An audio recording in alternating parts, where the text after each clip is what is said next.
There's no place like home. There's no place. Home. Our house is a very, very, very fine house with 2 cats in the yard. Life used to be so hard. Now everything is easy 'cause of you.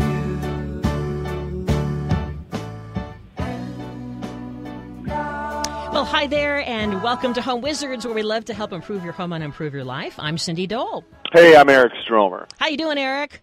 Hey, I am so good. I'm enjoying myself down here in Alabama. It's beautiful today. How did you say that? Alabama. That's what I thought. Well, anyway, we are here together, as always, helping you to improve those spaces you call home. And as you are perhaps getting ready, because who isn't thinking of launching into some things just to spruce up the place, you might be going, okay, I have all these ideas. All I'm missing is the cash, right? I mean, it's one thing to stock up on paint, but you know, Eric, as a contractor, that it can get expensive for some of these things. Wait a minute, I'm missing cash. Right. Well, we're not having a fundraiser for Eric right now. Oh, shoot. We could.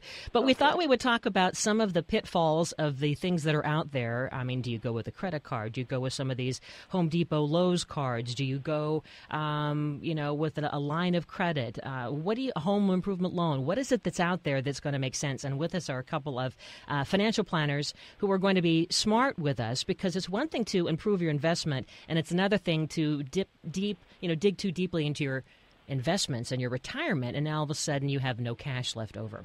So with us are Natalie Doe and Eric Toya, both certified financial planners. So Natalie and Eric, thanks for being here. Thanks for having us. Good morning. Yeah, good morning. So now, when you talk to people, and I know that Eric Toya, you just personally did your own home improvement, but when people come and talk to you, first thing, do they say, we just want to do this, we don't care where it comes from, or are they very cautious?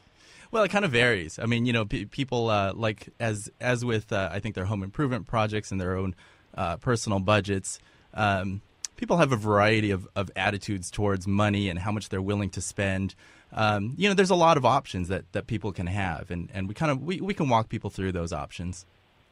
I think the most important part too are the expectations of people that are starting to remodel, and they think that it's going to cost a certain amount, and then as we all know, and especially me as a contractor, realize that 10 to 30% I think usually is a pretty good number to build in as padding when you're starting to get through the process, because for some reason our taste improves as we go through a remodel, and you start wanting the thing that's imported from France rather than the thing you can buy in the showroom right now. Right. I've always heard twice the money and twice the time. That may be a little bit exaggerated. Yeah. Boy, that's probably about right, actually, unfortunately. And Natalie, with you, when your clients and customers come to you, I mean, if they are thinking about home improvement, does it seem like they're worried about saving their money, or is it just like, I just want to have some money now so I can enjoy my home? Unfortunately, a lot of my clients are just people in general. When they think about home improvement, they do, when we talk about pitfalls, they do want to do it now, especially when they go into Home Depot or they see a commercial. They go, I want that kitchen and I want that now. And that's why we're here today to talk about overall planning. Yeah, because otherwise you can't be too spontaneous. I mean, it isn't like you're just shopping for shoes. No, it is not. It is or a new pair of jeans, right? Correct. I mean, well, we are the. Yeah, hey, can I interject something? I was just at a department store with my wife, and she was buying a bunch of clothing for her job, right? And the guy said to me, "Hey, guess what? We can now have you do this on a pre-sale, and you can pay for it now, but you can't pick it up for 2 days." And so it's that mentality that's out there in the department stores, to your point about having it now and wanting it now. People are starting to prey on this consumer idea that, I've got to have it now. And then these big corporations decide, hey, we're going to actually incentivize it, buy it now, but you can't have it now. It made me crazy. Have you ever experienced this? Sure. Well, we are the society, or at least we're the generation of instant gratification takes too long. So certainly that we see a lot of that out there. The store cards in general, whether it's Home Depot, Macy's, Neiman Marcus, I mean, whatever it is, I certainly generally tell people to avoid. Really? It's sort of like taking the loyalty cards that you get at the grocery store, the little key tags. It's taking that to an extreme. And then at the end of the day, if I'm going to pay credit card for something, I'm going to get cash back or airline miles. I'm not going to have 20 different store cards to manage. And that it becomes a personal accounting nightmare, really. Really? And so is there anything legitimate to these offers? Like, for example, the grocery store cards. When you scan it, you supposedly get this money off. What is the reality of that? I mean, the reality ultimately is that in order to get the discount, you have to play their game. And so effectively what they do is they mark things up for the people who aren't going to play the game. And if you're willing to play the game, you kind of get the normal price. You break even. Yeah. But meantime, I mean, you're saying if we get some of these home improvement cards, that we're not going to get a better deal, like if we go buy appliances because we purchased them. Yeah, generally not. I mean, if they're offering a big discount for that type of thing, then you just have to be smart. The thing is that it's all about the management of the debt. And they're going to get you in the details. If you go in and they're going to offer a 10 or 20% discount on a refrigerator or a whole appliance set, and you're going to save several $100s or even a couple $1,000s, then maybe that's worth it. But understand the details, understand what you're getting yourself into when you go into it. Read the fine print, in other words, right? Everyone hates to do that. But at the end of the day, if you miss a step, if your payment is a day late or anything like that, they're going to back charge you for the interest all the way to day one. They're going to rack everything up to 20, 30, 40, really? Who knows what kind of percentage. And you're going to end up paying, instead of paying $2,000 for that refrigerator, you're going to end up paying $3,000 for the refrigerator. And that's not smart. Natalie, you're shaking your head yes. You've seen this? I totally agree. Most of these credit cards, the interest rate starts at less than 25%, they say, but most, I would say over 50% of consumers will only qualify interest rate that is over 25%. Think about that. Think about the debt that you might accumulate. If you get a card, even though for the first 6 months it's interest rate free, it will just accumulate. If you don't pay it off within the first 6 months, you're paying over 25%, sometimes even 30%. Over 40. I have seen over 50% of interest rate on credit card. So now That's our home ridiculous. improvement dream has become this complete lifestyle nightmare because now we can't afford to eat. Right, right. I would always say... You guys, I tried to have the salesperson explain this formula about buy now and pick it up later, and he couldn't even explain it to me. That's how confusing it was. It feels almost like bait and switch. It made me kind of mad, actually. Yeah, because some marketing or accounting person back in the corporate office invented it, and the salespeople don't even understand it. Mm-hmm. Right. They're just reading a script. Right, Yeah. of course. Well, when we come back, let's talk about some of the things besides those cards. I mean, Okay. do we get a home improvement loan, an equity line, credit, that kind of a thing? There are some hopeful options out there, right? And there's some definite pros and cons. Sure. So that we're saving, hopefully, some of our retirement money, but yet being able to get some cash to feel like we're making the best of our home. Right? Sounds good. Absolutely. Okay. And I hope that Amy is not going to be. Did Amy get those clothes, Eric? What No, happened? I was gonna say before the commercial, we still don't have the shoes. We still don't have the shoes. She's That's just terrible. getting started. Terrible. I know. I mean, I feel the same way about getting cable. I mean, it's no matter what it is, you got to figure out what they're playing some games with you sometimes, right? You're listening to Home Wizards. Eric Stromer, Cindy Dole. We're trying to help you figure out what way to go in terms of financing your home improvement dream. We've got a couple of certified financial planners here to kind of walk us through the process so that we are empowered and we don't make a mistake. Home Wizards, Cindy Dole, Eric Stromer. We're back in just a moment. That's what I want. Your love, it gives me a thrill. But your love, it don't pay my bills. Give me more. That's what I want. Let's make lots of money. You got the brawn, I got the brains. Let's make lots of. That's been nice. Money kind of helps. Welcome back, Home Wizards, where we help you improve your home and improve your life. And what about money? That's the thing. Eric Stromer, Cindy Dole here.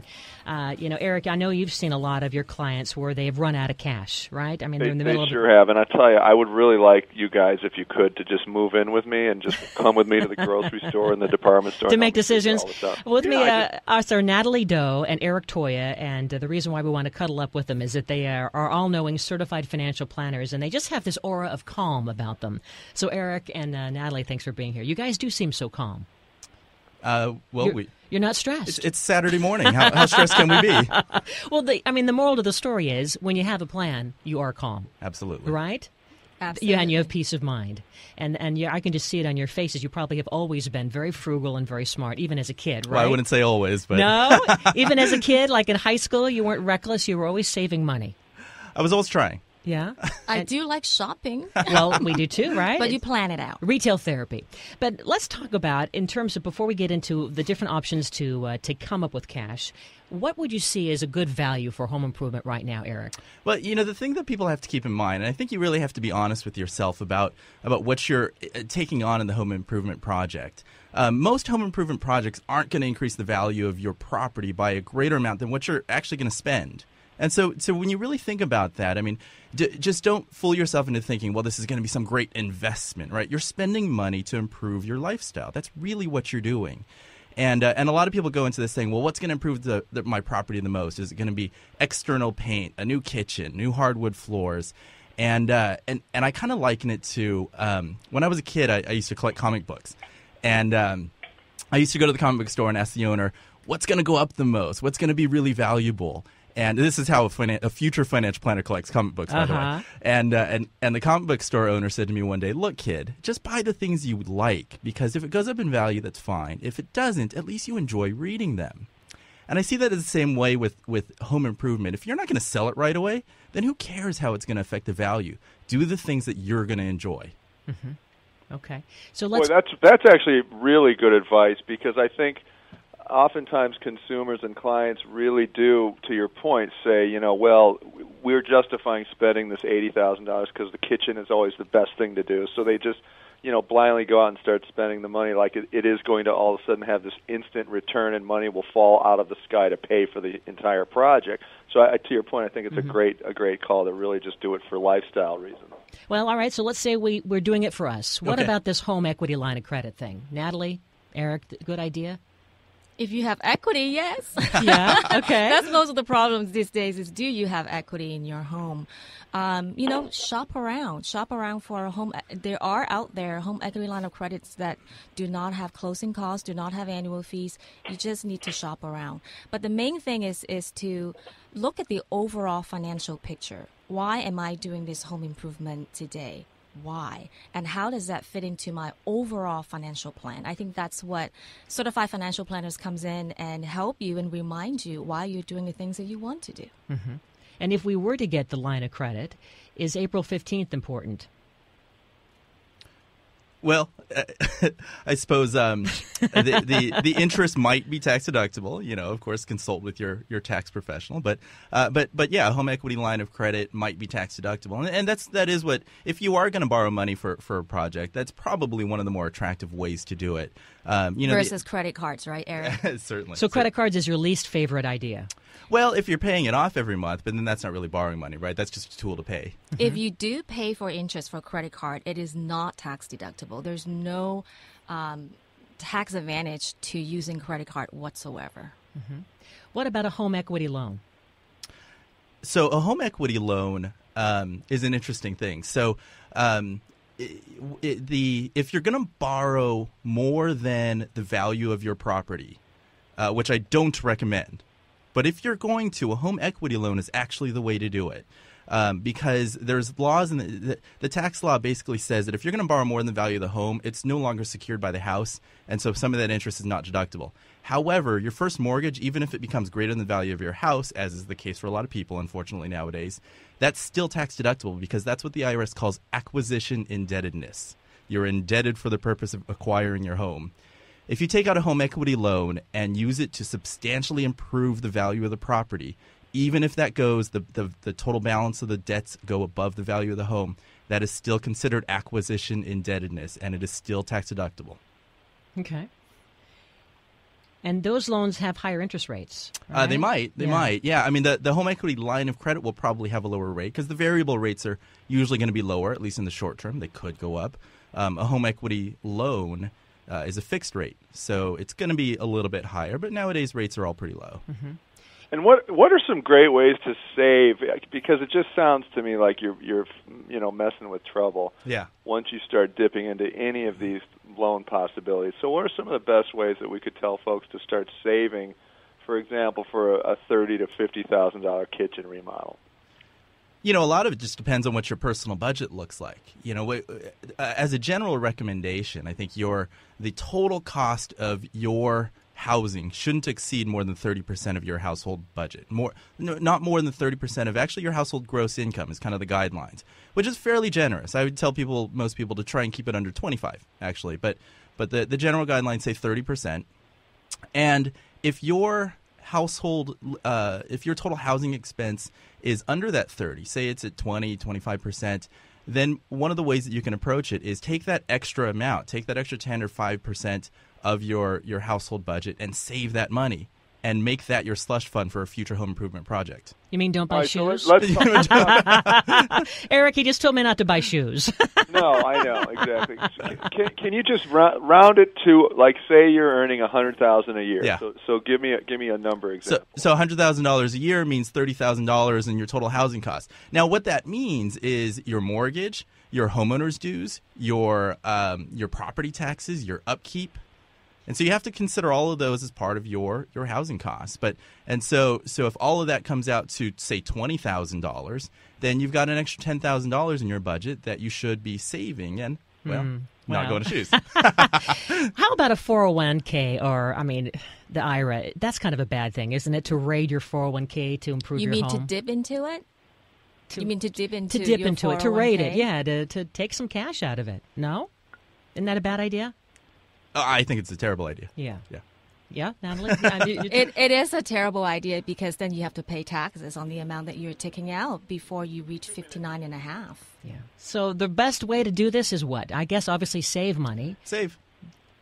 And if you have no money and you want to improve your home. I've got a little alternative option that I think is interesting. Say you've got a wealthy relative, Uncle Thurston Howell, right? You're not going to tell us to kill him or something, are you? No. But Where are we going with this? But say he's got some money in the bank. This isn't that kind of show. Say he's earning 0.01% in his money that he has at the bank, and you're about to go borrow from the bank at 8 or 10%. You can arrange to borrow from Uncle Thurston Howell, and he gets a little bit more than he would from the bank, and you pay a little less. It's a little bit of a win-win. But if still get you're it in gonna borrow writing, money. right? Because sometimes Absolutely. with relatives it gets even more complicated. Formalize it. Get an attorney and formalize it. Mm-hmm. There's companies who do that. There's a company out of Massachusetts that I've used that formalizes this type of intra-family loan. Okay. And contact a certified financial planner. Tell us about the group that you guys are belonging to here. Sure. Both Eric and I are certified financial planners and board members of the FPA, Financial Planning Association, Los Angeles chapter. FPA is a nonprofit organization. We help connect consumers to competent and ethical financial planners who uphold the high care of standard. Our website is fpala.org.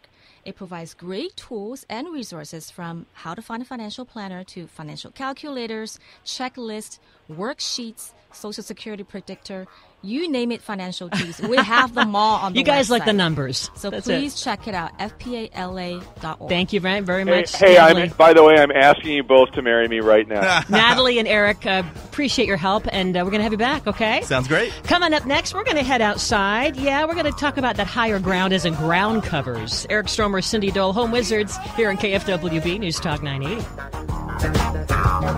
Soldier,